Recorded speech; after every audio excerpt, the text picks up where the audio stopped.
Assalamualaikum warahmatullahi wabarakatuh. Perkenalkan, nama saya Muhammad Abinay Echary Saputra, NIM 191903103056. Di sini saya akan menjelaskan sedikit tentang klasifikasi jalan. Klasifikasi jalan menurut undang-undang terbaru terdiri dari 4 hal, yaitu sistem jaringan jalan, fungsi jalan, status jalan, dan kelas jalan. Pertama, sistem jaringan jalan yang terdiri dari 2 kelompok besar.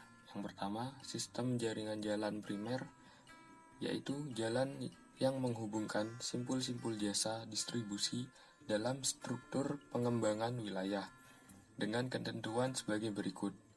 Di dalam satu satuan wilayah pengembangan, sistem jaringan jalan primer menghubungkan kota jenjang ke-1, kedua, ketiga, dan jenjang di bawahnya secara terus-menerus sampai ke persil. Lalu, kedua, terdapat jaringan jalan sekunder, yaitu jalan yang menghubungkan kawasan-kawasan fungsi primer, fungsi sekunder ke-1, fungsi sekunder kedua, fungsi sekunder ketiga, dan seterusnya, sampai ke perumahan dalam satu wilayah perkotaan. Kedua, fungsi jalan.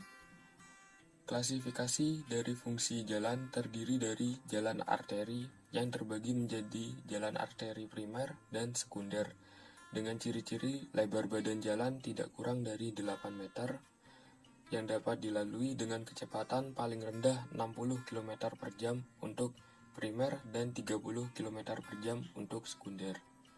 Lalu, jalan kolektor, yang terdiri dari jalan kolektor primer dan sekunder, dengan ciri-ciri lebar badan jalan tidak kurang dari 7 meter, yang dapat dilalui dengan kecepatan paling rendah 40 km per jam untuk primer dan 20 km per jam untuk sekunder. Lalu jalan lokal, yang terdiri dari jalan lokal primer dan sekunder, dengan ciri-ciri lebar badan jalan tidak kurang dari 6 meter untuk primer dan 5 meter untuk sekunder, yang dapat dilalui dengan kecepatan paling rendah 20 km per jam untuk primer dan 10 km per jam untuk sekunder. Ketiga, status jalan.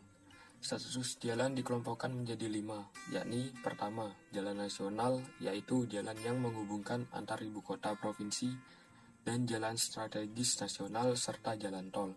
Kedua, jalan provinsi, yaitu jalan yang menghubungkan ibu kota provinsi dengan ibu kota kabupaten atau kota, atau antar ibu kota kabupaten atau kota, dan jalan strategis provinsi.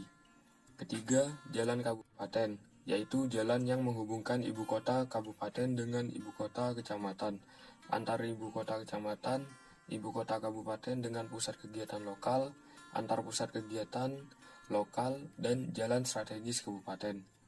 Keempat, jalan desa, yaitu jalan terkecil yang menghubungkan antar kawasan atau antar pemukiman.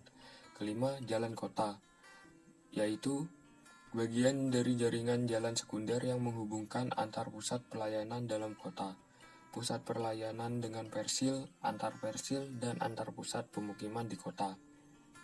Keempat, kelas jalan yang terbagi dari jalan bebas hambatan, jalan raya, jalan sedang, dan jalan kecil. Sekian dari saya, kurang lebihnya mohon maaf. Wassalamualaikum warahmatullahi wabarakatuh.